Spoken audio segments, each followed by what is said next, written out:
Bobby sticks it to Trump. As we contemplate crime and punishment in the Trump circle, it should be noted that our Russia-besotted president does share some traits with Dostoevsky's spiraling protagonist, Rodion Raskolnikov. Both men are knaves who arrive and think they have the right to transgress. Both are endlessly fascinating psychological studies, self-regarding, with Napoleon-style grandiosity, and self-incriminating. Both are consumed with chaotic, feverish thoughts as they are pursued by a relentless, suspicious lawman.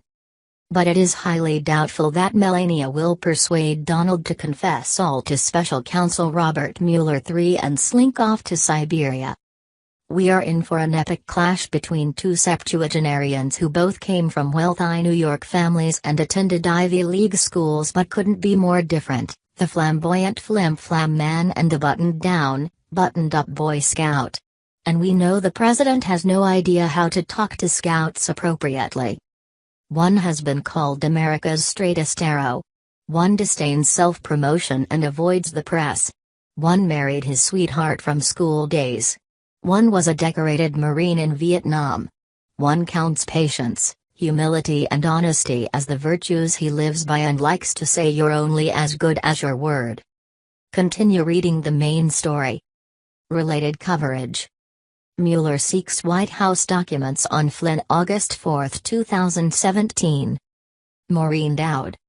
American Politics, Popular Culture and International Affairs. President Trump's Really Weak Week. July 29. The Mooch and the Mogul. July 22. Game of Trump. July 15. Vlad, the Trump Impaler. July 8. Cruella Trump. July 1. See more. Recent comments. Leslie 10 minutes ago. The rule of law is probably our country's greatest strength, even if it is imperfectly applied. Trump has used the imperfections to his edge. 1 2 3 6 4 15 minutes ago. Unlike Alan Dershowitz, someone who actually has a bit more insight as a constitutional attorney than Dowd, sees no crime to support. Henry 16 minutes ago. Trump is not a naif. He is skilled in the art of double-dealing, creating hysteria, stiffing people or vendors who work for him, and see all comments. Write a comment. And once president.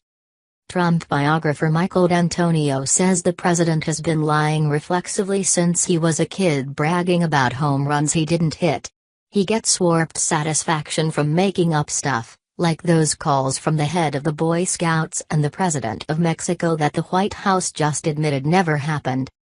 Back when he was a page 6 playboy, Trump even invented 2 PR guys to play on the phone with reporters, so he could boast about himself 3 times as much, including fictitious claims of dating Carla Bruni and being hit on by Madonna.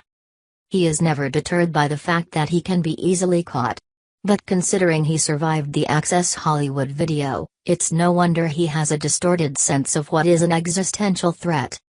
Going hammer and tong after hammer and sickle, Mueller has crossed Trump's red line, using multiple grand juries and issuing subpoenas in a comprehensive inquiry covering not only possible campaign collusion but also business dealings by Trump and his associates with Russia. The Times reported Friday that Mueller's investigators had asked the White House for documents related to Michael Flynn. A White House advisor told me recently about how scary Mueller's dream team is, and how Jared Kushner should be nervous. Every time Mueller adds a legal celebrity to his crew, the music gets cued for an Ocean's 11 or Dirty Dozen array of talent. One lawyer helped destroy the New York City Mafia, another helped bring down Nixon. Another tackled Enron, others are experts on foreign bribery and witness flipping. As GQ's Jay Willis wrote, if these people were coming for you over a parking ticket, you'd be thinking about liquidating your life savings. Even before his panting, bodiced ripper of a report came out, Ken Starr was getting dismissed as a partisan J-vert. He's still risible, warning Mueller on CNN Friday that we do not want investigators and prosecutors out on a fishing expedition. You know you're in trouble when Mr. Rod Unreal warns you about going fishing. Mueller is taken seriously as Mr. Clean Marine, a Republican willing to stand on principle even against other Republicans, as when he and James Comey resisted on warrantless wiretapping. Mueller is seen as incorruptible, so his conclusions will most likely be seen as unimpeachable. Trump does not yet seem to fathom that Mueller is empowered in a way no one else is to look at all sorts of things. This isn't some tiff over a casino, where Trump can publicly berate opposing counsel and draw him into a public spat. Mueller won't take the bait. At a boisterous West Virginia rally Thursday night, Trump was back in fiery campaign mode, mocking the idea that he was the Siberian candidate. "Are there any Russians here tonight?" he said. "Any Russians?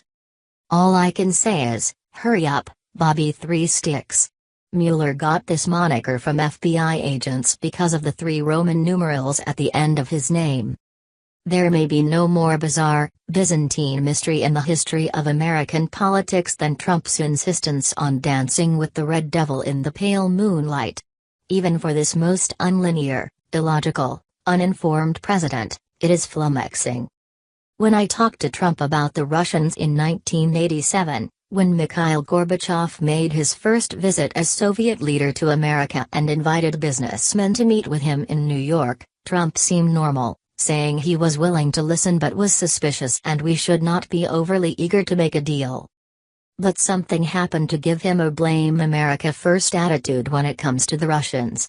How transcendentally strange that the new president's own party has to help the Democrats box him in both on sanctions against the Russians and on a measure preventing him from firing Mueller. On Thursday, the president tweeted that it was Congress's fault that our relationship with Russia is at an all-time and very dangerous low. So he was blaming lawmakers who punished Russia for a cyber attack on our election rather than blaming Russia for sticking a saber in the heart of our democracy. Hustle, Bobby Three Sticks.